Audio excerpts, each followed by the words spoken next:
C'est le genre d'anniversaire qu'on n'aime pas célébrer. Cela fait en effet 10 ans que Kidal, la grande métropole du septentrion malien située dans l'Adrar des Ifora, est tombée aux mains des terroristes. Vous êtes bel et bien sur notre chaîne YouTube, et vous avez raison d'y être. N'oubliez pas de vous abonner à la chaîne pour ne pas manquer nos prochaines vidéos. C'est parti.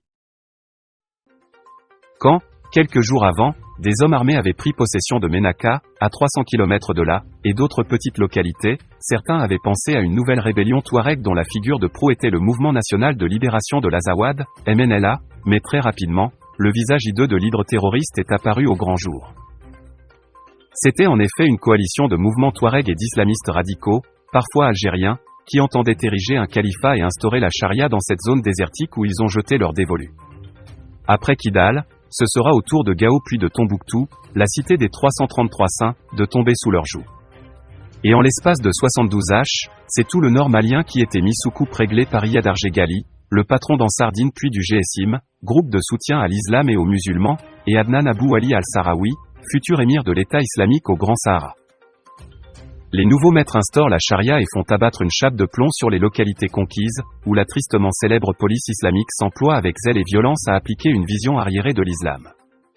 Voile intégral pour les femmes, pantalons coupés pour les hommes, sport, musique, cigarettes interdites, voleurs et autres contrevenants amputés et flagellés en public.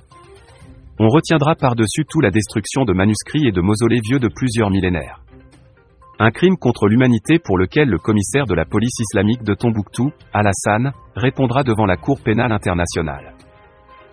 Sûrs de leur supériorité et face à la débandade de l'armée malienne, les djihadistes avaient ensuite mis le cap sur le sud-est, n'eût été l'intervention française par le truchement de l'opération Serval, débutée le 11 janvier 2013, la colonne qui fonçait sur Bamako aurait fait tomber la capitale malienne. 10 ans plus tard, le cancer qui ronge depuis le Mali n'est toujours pas guéri. Bien au contraire, il s'est même métastasé au Niger et au Burkina, où on enregistre aujourd'hui environ 2 millions de déplacés internes. Et la nouvelle ambition de cette pieuvre est d'étendre ses tentacules aux pays du golfe de Guinée à l'image de la Côte d'Ivoire, du Togo et du Bénin, où elle a déjà fait le coup de feu.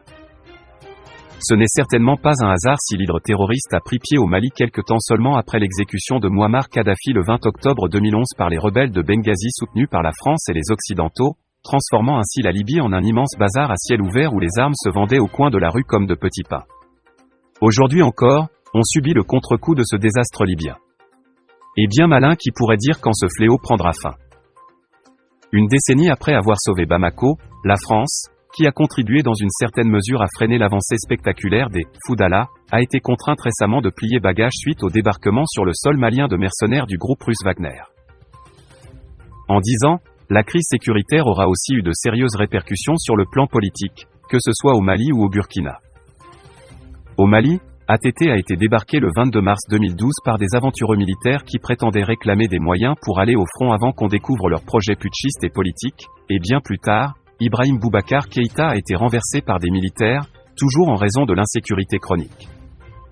Au Burkina, pas plus tard que le 24 janvier dernier, les militaires ont encore rué dans les brancards, renversant Roch-Marc Christian Caboret, incapable à leurs yeux d'apporter des réponses conséquentes aux périls sécuritaires même si, jusque-là, on attend encore le miracle promis. Une décennie triste, lugubre s'il en est, écrite en lettres de sang.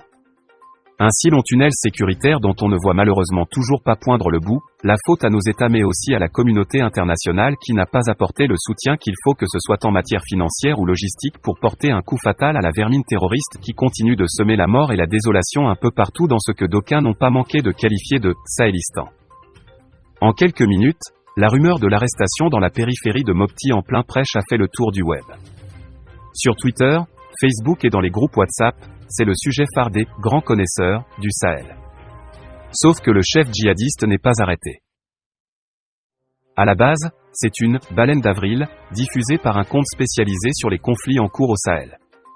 Il a pris la précaution de préciser sous le post initial, à suivre, 2 avril. Il a fait un nouveau tweet pour éclairer la lanterne de ses abonnés. C'était trop tard. La blague poursuit son chemin, mettant en lumière la facilité de manipulation de l'opinion. Pas que. C'est une opportunité offerte aux propagandistes pour rouler dans la farine cette même opinion. Dans tous les cas, il faut rappeler que ce n'est pas la première fois qu'Amadou Koufa est annoncé en mauvaise posture. Le 23 novembre 2018, la ministre française des Armées, Florence Parly, révèle la mort probable du chef de la Katiba du Massina dans une opération de l'armée. Le lendemain, c'est au tour de l'état-major des armées maliennes de confirmer la neutralisation d'Amadou Koufa. La mort d'Amadou Koufa est certifiée, insiste le compte Twitter des Fama le même jour. La nouvelle a été accueillie avec beaucoup d'enthousiasme par l'opinion publique malienne et au-delà. À juste titre.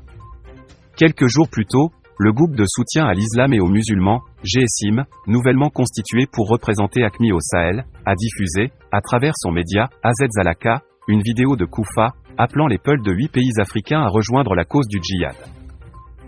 Suffisant pour inquiéter toute la sous-région et les partenaires internationaux dont le plus actif sur le terrain était la France, jusqu'à l'annonce de la réorganisation de l'opération Barkhane.